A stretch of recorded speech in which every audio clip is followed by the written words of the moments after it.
Charge आपका वो है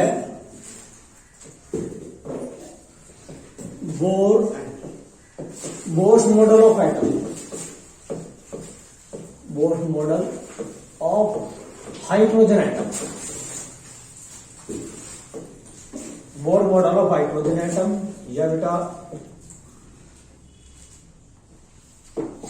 तो Bohr model of hydrogen atom बेटा इंपॉर्टेंट टॉपिक है आपका, बहुत इंपॉर्टेंट है ये, it is very very important, बहुत इंपॉर्टेंट टॉपिक है ये, बहुत ही ज्यादा। तो बोर मॉडल बेटा इसमें क्या था, देखिए जो ड्रॉबैक थे किसके थे, रदरफोर्ड के।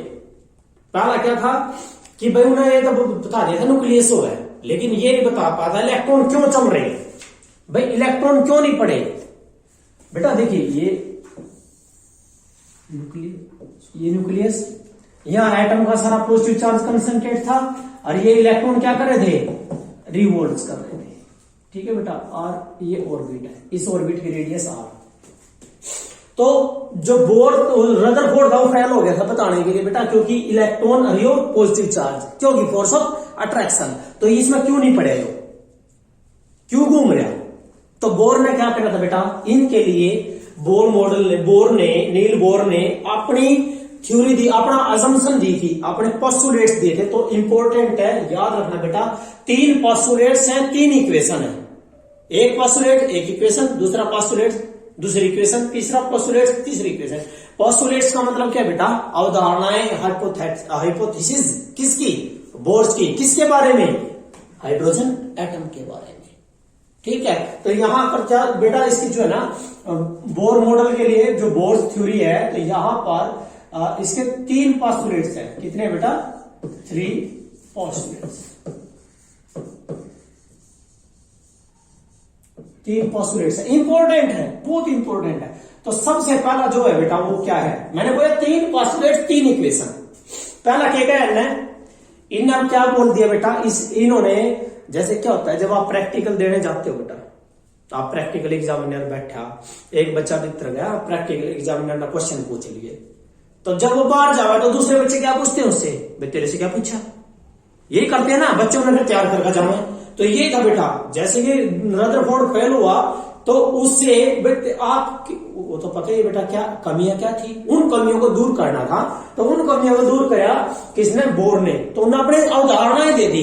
पहली अवधारणा किसके बारे में कही, न्यूक्लियस के बारे में। किसके बारे में बेटा, ये जो न्यूक्लियस है बेटा इसके बारे में बोला था। पहली क्या बोला था कि in every atom there is a teeny central core where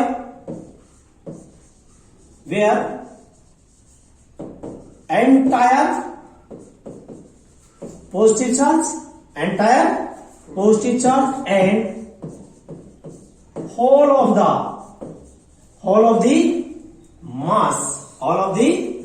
mass किसकी बेटा, of an atom is supposed to be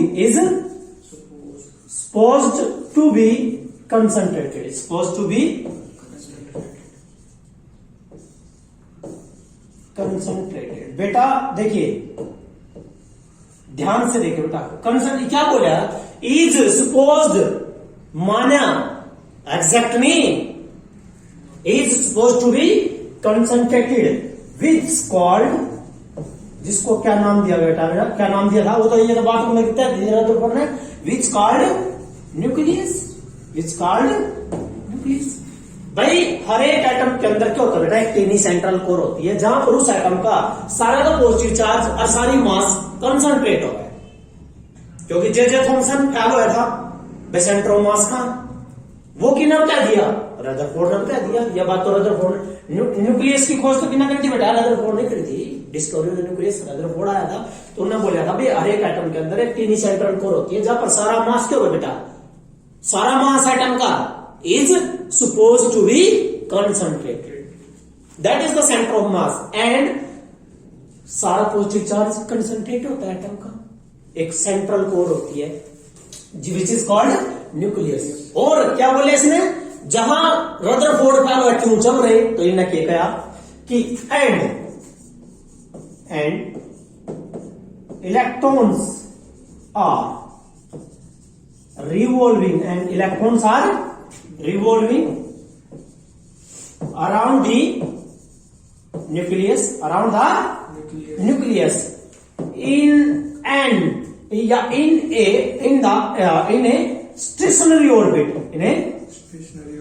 yes बेटा stationary orbit ये नाम जो दिया ना ये मेन है ये जो नाम है बेटा this name is very important this name भाई इलेक्ट्रॉन किस में घूम रहे हैं स्टेशनरी ऑर्बिट में घूम रहे हैं तो बेटा जो स्टेशनरी ऑर्बिट में घूम रहे हैं तो कोई भी साइंटिस्ट क्वेश्चन नहीं पूछ सकता क्योंकि स्टेशनरी कौन से होते हैं वो होते हैं जब न्यूटन का फर्स्ट लॉ लगता है किसका लॉ लगता है बेटा जो ओबे करते हैं बेटा किसने ओबे yes Newton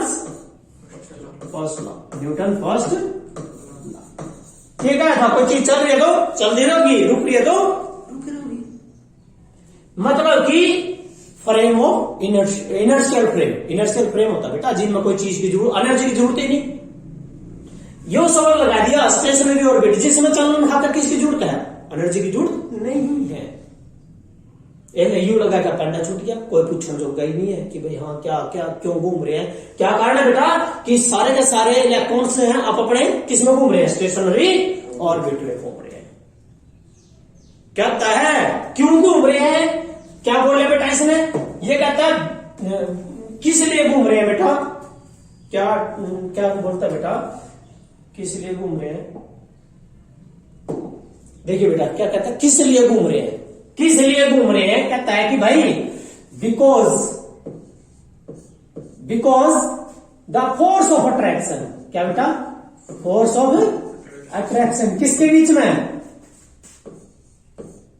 between electrons and nucleus is balanced is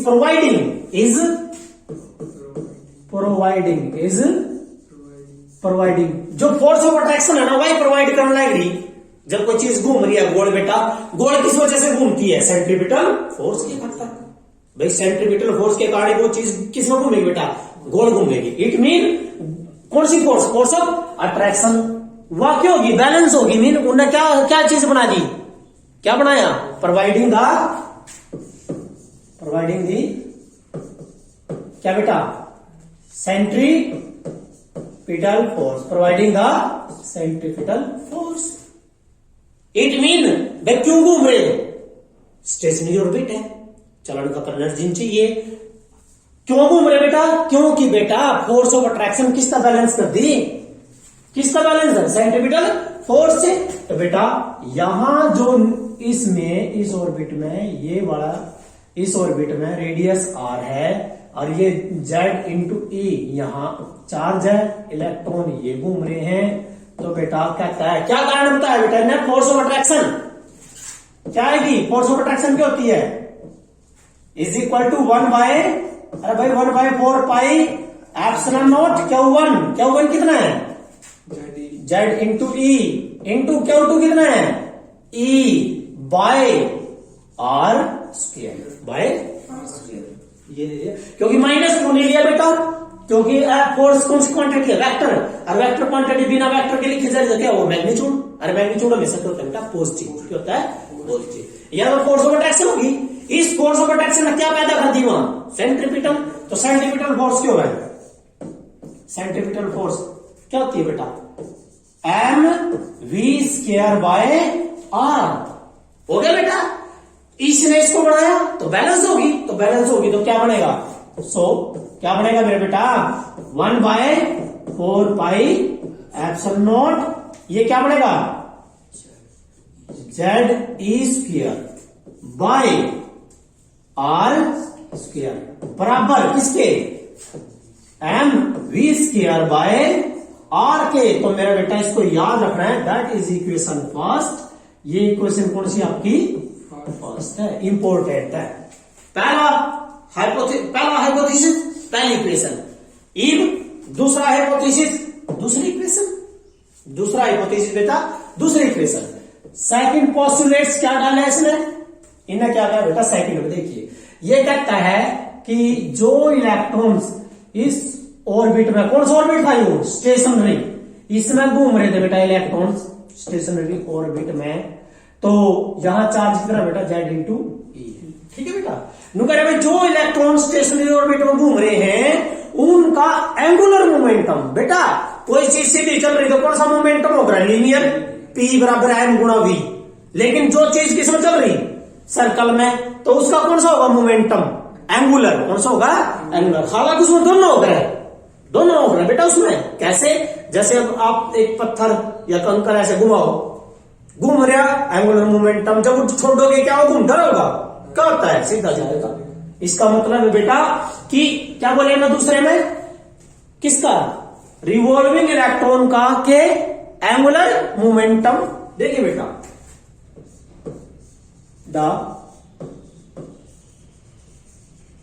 angular momentum of revolving electrons is equal to an integral multiple of h upon 2 pi, h upon 2 pi। Second postulate बेटा बहुत अच्छा कि h इंटू 2 पाई, जो angular momentum है वो क्या होता है, h अपॉन 2 पाई। बेटा एंगुलर मोमेंटम क्या हो रहा है, सो एंगुलर मोमेंटम mvr, बेटा एंगुलर मोमेंटम हो रहा है mvr। ये क्या होता है बेटा, ये होता है l इज इक्वल टू, पढ़ रखा है मेरे बेटा आपने, आपने पढ़ रखा है ये, l इज इक्वल टू क्या होता है r cross p, r cross p, ये +1 में p क्या हो रहा है m इंटू v, और ये क्या हो गया r, तो l बराबर क्या हो गया mvr, एंगुलर मोमेंटम। क्या बोल रहा है, किसके बराबर है, n इंटू h अपॉन 2 पाई। ये जो है बेटा दैट इज द, कौन सी इक्वेशन आपकी, बी इक्वेशन है। वेयर n क्या बेटा, व्हाट इज n क्या है, क्या मेरे बेटा, इंटीग्रल नंबर, इंटीग्रल नंबर क्या दो, या प्रिंसिपल क्वांटम नंबर बोल दो बेटा, इंटीग्रल नंबर या क्या बोलोगे, प्रिंसिपल क्वांटम नंबर। पता है पहले ऑर्बिट में n की वैल्यू 1, दूसरे में n की वैल्यू 2, तीसरे ऑर्बिट में n की वैल्यू 3, ठीक है बेटा, क्लियर हो गया। r क्या है, रेडियस, h क्या है, प्लैंक कांस्टेंट, बस आ गया। दूसरा पोस्टुलेट्स, दूसरी इक्वेशन। अब तीसरा पोस्टुलेट्स, तीसरा पोस्टुलेट्स क्या था मेरे बेटा, तीसरे में क्या था, देखो बेटा ये कहता है भाई कोई इलेक्ट्रॉन पहले ऑर्बिट में घूम रहा, ये पहला है बेटा, तो इसका मतलब है इस ऑर्बिट में है, तो ये रेडियस है बेटा, मान लीजिए Z/E है, चार्ज ऑन द न्यूक्लियस। तो बेटा जो अपने इसमें घूम रहे हैं, ग्राउंड स्टेट में घूम रहे हैं, तो ग्राउंड स्टेट में जितनी भी एनर्जी है वह कितनी है, E1, कितनी है बेटा, E1। अब आपने इस इलेक्ट्रॉन को कहां भेजना है, इसके सेकंड में, कहां भेजना है, सेकंड में, एक्साइटेड स्टेट, क्या होता है बेटा, एक्साइटेड स्टेट में भेजना है। तो केमिस्ट्री के अकॉर्डिंग पढ़ रखा आपने, जब आप इलेक्ट्रॉन को एक्साइटेड स्टेट में भेजते हो तो क्या देनी पड़ती है, एनर्जी, ठीक है बेटा। तो हम इसमें किस में भेजना चाहते हैं, दूसरे लेवल में, तो क्या दोगे आप, एनर्जी देंगे, और एनर्जी क्या होगी, E बराबर है h इंटू न्यू। लेकिन कमाल की बात देखो बेटा, जब यो इलेक्ट्रॉन दूसरे ऑर्बिट में कहां करेगा जंप, पहले ऑर्बिट में, यहां तो दी गई, यहां क्या होगा, फिर यहाँ कम हो जाएगी, लिखड़ेगी, यहां तो दी आपने एनर्जी, और यहां क्या होगी, रिलीज होगी, क्या होगी बेटा, रिलीज होगी एनर्जी। किस रूप में होगी, क्या डाला मैंने, रेडिएशन, लाइट के रूप में। किस रूप में बेटा, लाइट के रूप में। किस रूप में होगी मेरे बेटा, लाइट मीन्स रेडिएशन के रूप में होगी। पता लग जाएगा कौन सी फ्रीक्वेंसी है, कौन सी लाइट है, वायलेट है, इंडिगो है आपकी, या फिर इंफ्रारेड है, अल्ट्रा वायलेट है, विजिबल है, कौन सी है, सब पता लग जाएगा। समझ गए बेटा? ऐसे किस में आई है? दूसरे में था, पहले में, फिर तीसरे में था, पहले में, चौथे में था, पहले में। क्योंकि बेटा आपने पढ़ रखा n की वैल्यू 1 पहला क्वांटम नंबर, उसमें जितने इलेक्ट्रॉन उनकी अपनी एनर्जी हो है, दूसरे लेवल में इलेक्ट्रॉन उनकी अपनी एनर्जी हो है, तीसरे में जो उनकी अपनी एनर्जी हो है। तो जब ये जंप करेंगे तो क्या रिलीज होगी? एनर्जी। तो क्या बोला इसने तीसरे में बेटा कि जो एनर्जी रिलीज होगी वह किसके बराबर है? यह कौन सी इक्वेशन होगी बेटा? सी। ए बी सी तीन है। क्या लिखोगे तीसरे में? क्या लिखोगे बेटा? क्या स्टेटमेंट लिखोगे कि एमिशन एंड एब्जॉर्प्शन, क्योंकि एब्जॉर्ब तो कहीं जब ये जाओगे ग्राउंड का एक्साइटेड में जाओगे तो एब्जॉर्ब करेंगे, और जब एक्साइटेड से ग्राउंड में जाओगे तो रिलीज करेंगे एनर्जी। ठीक है, क्या बोलता है ये? द एमिशन और absorption of energy when electron jump from, किस मतलब बेटा? Jump from stationary orbit to another. भाई एक स्टेशनरी ऑर्बिट से दूसरे स्टेशनरी ऑर्बिट में जाओगा या जंप करेगा तो जो एनर्जी का डिफरेंस है, ये difference in the energy in their level किसके बराबर पाओगे बेटा? ये कहता है difference in the energy is equal to the, किसके बराबर आओगे बेटा? The amount of energy which is release या फिर एब्जॉर्ब। ये वही तो एनर्जी है जो ने रिलीज करी या फिर एब्जॉर्ब करी। तो क्या लिखोगे इसमें स्टेटमेंट में? क्या लिख दोगे बेटा? क्या आएगा? क्या है ये देखिए, the difference in the energy levels, the difference in the energy levels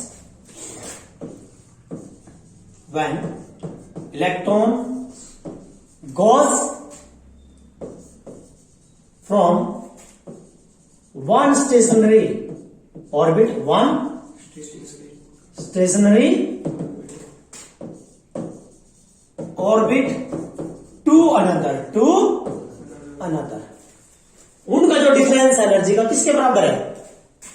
is equal to the